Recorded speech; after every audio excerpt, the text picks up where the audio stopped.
ഞാൻ കെട്ടിയ പെണ്ണിത്തിരി ചന്തം കുറവാണേ, എന്നാലും അവളിന്നെന്റെ സുന്ദരിയാണ്.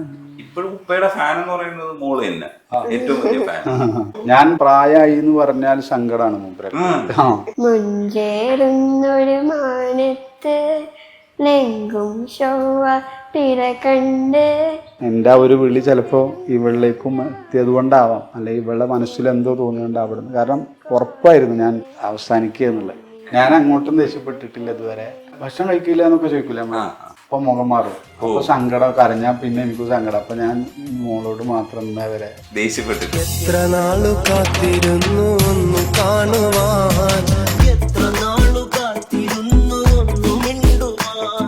ഞാൻ പ്രോഗ്രാമിന് പോകാത്ത ദിവസം ഞാനിവിടെ ഒറ്റക്കല്ലേന്നാണ്. അപ്പൊ അവൾക്കും ടെൻഷനാത്തര അവിടെ. അപ്പൊ ഞാൻ പറയും അതിൽ ഉമ്മ ഉണ്ടല്ലോ, അപ്പൊ അത് അന്നമോൾക്ക് പകരാവൂലല്ലോ എന്നാണ് അന്നമോൾ പറയാം. ഞാനൊന്നു പിണങ്ങുന്നേരം കരയുന്നൊരു മോളാണ്, ഞാനൊന്നു ചിരിച്ചാൽ അവളിൽ പെരുന്നാളിൻ പൊലിവാണ്. ഞാൻ കൂടുതൽ ഇവളിലേക്ക് മാത്രം ചുരുങ്ങിയത് കൊണ്ട് മറ്റ് എൻ്റെ 2 കുട്ടികൾക്ക് പരാതികൾ ഇല്ലാത്തത് കൊണ്ട് ഞാൻ കൂടുതൽ അഥവാ അന്നമോള് ഇപ്പോൾ 6ാം ക്ലാസ്സിലായി എന്ന് ഞാൻ ഇടയ്ക്ക് അന്നമോളോട് തന്നെ ചോദിക്കും, നീ എന്തിനാ എത്ര പെട്ടെന്ന് വലുതായി? അപ്പോൾ പറഞ്ഞു, ഞാൻ വലുതായിട്ടില്ലല്ലോ. മറ്റു പല നടിമാരുടെ വീഡിയോയുടെ അടിയിൽ പോയിട്ട് മാഷാ അല്ലയും മറ്റുമൊക്കെ കമൻ്റ് ഇട്ട ആളുകളാണ് ഇതിൽ വന്ന് കമൻ്റ് ഇടുന്നത്, നമ്മളെ സങ്കടപ്പെടുത്തും. എൻ്റെ മകൾ എന്നുള്ളത്. കാരണം എൻ്റെ കണ്ണിങ്ങനെ മറയുന്നു, ഇനി എൻ്റെ മകളെ എനിക്ക് കാണാൻ പറ്റില്ല എന്ന് തോന്നുകയാണ്. അതൊരു പക്ഷെ അവിടെ നിന്നാവും ദൈവം തീരുമാനം മാറ്റിയത്. ഹന്നയും സലീം കോടത്തൂരുമാണ് നമുക്കിപ്പോൾ ഉള്ളത്. Hi Hannah. സലീം, ഞാൻ വന്നത് ഓർമ്മയുണ്ടാ? ചെറുതായിട്ട് ചുമ്മാ കള്ളം പറയാ, എന്നെ മറന്നുപോയി. 2 വർഷം കഴിഞ്ഞു, 3 വർഷം അറൗണ്ട് 3 വർഷം ആവാറായി. ഇപ്പൊ വലിയ കുട്ടിയായി. എങ്കിലും എന്നെ മറന്നു കളഞ്ഞല്ലോ. അന്ന് ഞാൻ പറഞ്ഞ ഓർമ്മയുണ്ടോ, ഇത് അത്ര ഗ്ലാമർ ഒന്നുമില്ല, വിചാരിക്കുന്ന അത്ര ഗ്ലാമർ ഒന്നുമില്ല എന്നൊക്കെ പറഞ്ഞ് കളിയാക്കിയത് ഓർമ്മയുണ്ട്? അല്ല, പക്ഷെ സാറിന്റെ വീഡിയോ എല്ലാം കാണാറുണ്ട്. വീഡിയോ കാണാറ്, അത് പറഞ്ഞായിരുന്നു. ഇന്റർവ്യൂസ് ഒക്കെ കാണാറുണ്ടല്ലേ? അതെ, എനിക്ക് തോന്നുന്നു ആദ്യമായിട്ട് അന്ന് അന്നമോൾ ഒരു ഇന്റർവ്യൂ അറ്റൻഡ് ചെയ്ത് സാറിനെ തോന്നുന്നു. അതിന്റെ മുമ്പൊന്നും ഇന്റർവ്യൂക്ക് മുമ്പിൽ ഇരുന്നിട്ടില്ല. എന്നിട്ടും മറന്നുപോയല്ല. അല്ലേ? നീ മറക്കൂലല്ലോ. അന്നാ അറബ് സോങ് ഒക്കെ പാടിയത് ഓർമ്മയില്ല. വീഡിയോ ഞാൻ കാണിച്ചു തരാം കേട്ടോ, ഇത് കഴിയട്ടെ. എത്ര നാള് കാത്തിരുന്ന് ഇപ്പോഴും അത് നമ്മുടെ മനസ്സിലൊരു പുതിയ സോങ് പോലെ തന്നെ നിൽപ്പുണ്ട്. അതുകൊണ്ട് വർത്താനം തുടങ്ങുന്നതിന് മുമ്പ് നമുക്കത് പാടി തുടങ്ങാം. ഇഷ്ടമോദിടുവാൻ പെണ്ണമടി എന്തിനാ, കൽബ് തന്നിടുവാൻ നാണമിനി എന്തിനാ, മഹറ ഞാൻ വന്നിടാം നീ എൻ്റെതാകുമോ, സ്നേഹക്കടലായി നീ എൻ്റെ മാത്രമാകുമോ, നാണം നീ മാറ്റിയിടുമോ, എൻ്റെ പെണ്ണായി നീ വന്നിടുമോ, എൻ്റെ സ്നേഹത്തിൻ പൂങ്കാവില മധുപൂറും പൂവാകുമോ, എത്ര നാളു കാത്തിരുന്നു ഒന്ന് കാണുവാൻ, എത്ര നാളു ഞാനിരുന്നു ഒന്ന് മിണ്ടുവാൻ, എൻ്റെ മണവാട്ടി പെണ്ണാണു നീ, എൻ്റെ മണവാട്ടി പെണ്ണാണു നീ, എൻ്റെ വേഴാമ്പൽ കിളിയാണു നീ, എൻ്റെ പൊന്നാമ്പൽ പൂവാണു നീ. സലീമിന്റെ ചില പാട്ടുകള് ഇപ്പോഴത്തെ തലമുറയും കൂടെ ഏറ്റെടുക്കുന്നത് ഒരുപക്ഷെ സിംപ്ലിസിറ്റി അവർക്ക് ഇഷ്ടമുള്ളതായിരിക്കും. ഈ സിമ്പിൾ ആയിട്ടുള്ള വരികള് ആണ് അതിനകത്തുള്ളത്. ആർക്ക് വേണമെങ്കിലും ഇത് അനുകരിക്കാൻ പറ്റും. എങ്ങനെയുള്ള ആൾക്കും എവിടെയും വെച്ച് പാടാൻ കഴിയുന്ന പാട്ടുകൾ. അതാണ് ഒരു പക്ഷെ എന്റെ പാട്ടുകൾ സ്വീകാര്യമാവാൻ കാരണം തോന്നുന്നു. അല്ല, വലിയ സംഗതികളൊന്നും ഇല്ലല്ലോ. അപ്പൊ ആർക്കും ഒരു സദസ്സിലൊരു ഏറ്റവും ഞാൻ വിശ്വസിക്കുന്നതെന്ന് വെച്ചാൽ ഏറ്റവും വലിയ കലാകാരൻ എന്ന് പറഞ്ഞാൽ കല ഇഷ്ടപ്പെടുന്ന ആളുകളാണ്. അപ്പൊ പാടാൻ ആഗ്രഹിക്കാത്ത ഒരാളും ഉണ്ടാവില്ല. അപ്പൊ അവരൊക്കെ ഇപ്പോൾ ഗൾഫിലാണെങ്കിൽ അവരുടെ റൂമിൽ ഇരുന്ന് പാടുന്നു, വെറുതെ മുട്ടി പാടാൻ ആഗ്രഹിക്കാത്ത ആളുകളൊന്നുമില്ല. അപ്പൊ അവർക്കൊക്കെ പാടാൻ പറ്റിയ വളരെ സിമ്പിൾ പാട്ടായതുകൊണ്ടൊക്കെ ഹിറ്റ് ലിസ്റ്റിൽ കയറിയ പാട്ടുകളാണ് സത്യത്തില്. അന്ന് ഈ ആൽബം ഇറങ്ങിയ സമയത്ത്. പിന്നീട് ഇപ്പോൾ ഇത് സിനിമയിലെത്തിയപ്പോൾ കുറച്ചും കൂടി ആളുകളിലേക്ക് എത്തി.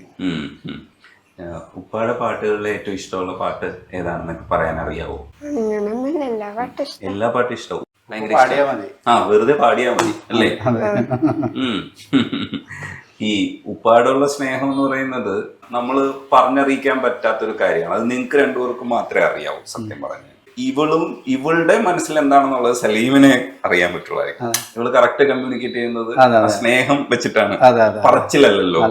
അതെങ്ങനെയാ മനസ്സിലാക്കി എടുക്കുന്നത്? സലീമിനെ എങ്ങനെയാ അത് ഞാൻ എപ്പോഴും ഞാൻ പറയുന്ന കാര്യമുണ്ട്. എന്താന്ന് വെച്ചാല് ഇപ്പോ മോളിപ്പോ സ്കൂളിൽ പോകുന്നു.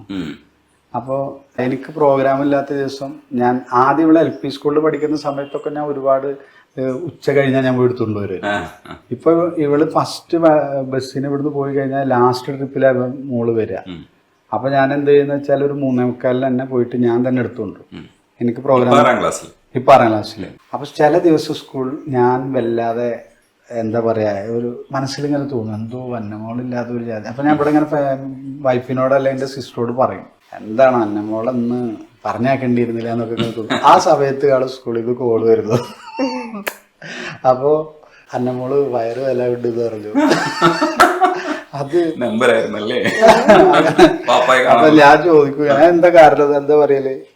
അത് ഇപ്പൊ പരിപാടിക്ക് പോകാത്തപ്പോ പച്ചക്കാണ്. ഞാൻ പ്രോഗ്രാമിന് പോകാത്ത ദിവസം ഞാനിവിടെ ഒറ്റക്കല്ലേന്നാണ്. അപ്പൊ അവൾക്കും ടെൻഷനാത്തര അവിടെ. അപ്പൊ ഞാൻ പറയും അതിൽ ഉമ്മ ഉണ്ടല്ലോ. അപ്പൊ അത് അന്നമോൾക്ക് പകരാവൂലല്ലോ എന്നാണ് അന്നമോൾ പറയണത്. അത്രേ ഉള്ളൂ, അന്നമോൾക്ക് പകരം അന്നമോൾ മാത്രം. അത് ആര് വിചാരിച്ചാലും നടക്കില്ല എന്നുള്ളത് അത് ഞങ്ങൾക്കൊക്കെ മനസ്സിലായ കാര്യമാണ്. അച്ഛൻ എന്ന് പറയുന്നത് പെൺകുട്ടികളോട് പ്രത്യേക ഒരു അറ്റാച്ച്മെന്റ് ഉണ്ടാവില്ല. ഇപ്പൊ ഞാൻ ചില വീഡിയോസ് ഇന്റർവ്യൂവിൽ അന്നമോളെ കുറിച്ചൊക്കെ പറയുമ്പോൾ അതിന്റെ കമന്റിൽ ചിലർ കാണാം ഇവൻ മാത്രമല്ലല്ലോ ഞങ്ങൾക്കും. പക്ഷെ ഞാൻ എന്നിട്ട് അതിന് മറുപടി ഇങ്ങനെ പറയണമെന്ന് കരുതും. എന്താന്ന് വെച്ചാൽ ഞാൻ പറയുന്ന എന്റെ കാര്യങ്ങളല്ലേ, മറ്റുള്ളവർ അങ്ങനെയല്ല എന്നല്ലല്ലോ.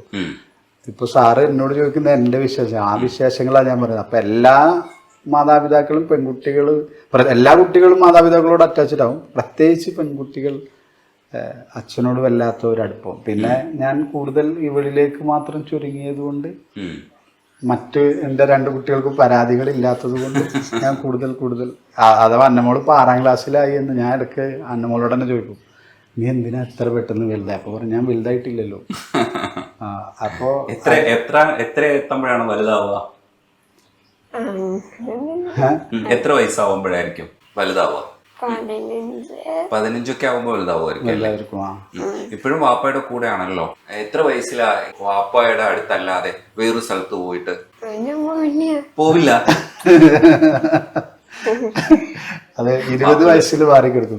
20 വയസ്സിൽ മാറിക്കിടക്കും അല്ലേ? അതെന്ത് പറ്റി 20 വയസ്സിൽ മാറിക്കിടക്കാൻ തീരുമാനിക്കണേ? വലിയ ആളാണല്ലോ. ഉമ്മ പറഞ്ഞോ അങ്ങനെ? സ്വയം എടുത്ത തീരുമാനം. അതെന്തുകൊണ്ടാണ് അങ്ങനെ തീരുമാനിച്ചത്? അത് എനിക്ക് തോന്നുന്നത് 20 വയസ്സ് വരെ അവളോട് മാറിക്കെടുക്കരുതെന്ന് പറയാതിരിക്കാൻ. അത് കഴിയുമ്പോ പിന്നെ നോക്കാല്ലോ. പിന്നെ ഞാനെന്നും നിങ്ങളെ പ്രിയപ്പെട്ട മകളാണ്, ഏറ്റവും ചെറിയ കുട്ടിയല്ലേ. അപ്പൊ ഇവള് ഇപ്പൊ അടുത്താണ് വയസ്സറിയിച്ചൊക്കെ കുറച്ചായിട്ടുള്ളൂ.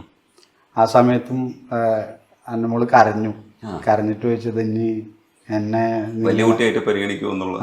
നിങ്ങളടുത്ത് ഇനി എന്നെ എടുത്തില്ലേന്ന് വെച്ചിട്ടാണ് അന്നമോള് കരഞ്ഞു പോയത്. അപ്പോ ഞങ്ങൾക്കും അത് ഇതാ, കാരണം ഞങ്ങളെ കണ്ണിൽ അന്നമോള് എപ്പോഴും ചെറിയ കുട്ടിയാണ്. അപ്പൊ ആൾക്ക് അത് വല്ലാത്ത ടെൻഷനായിരുന്നു. അപ്പൊ അവൾക്ക് സ്വയം തോന്നി എന്നോ മാറിക്കിടക്കാൻ തോന്നിട്ട് അന്ന്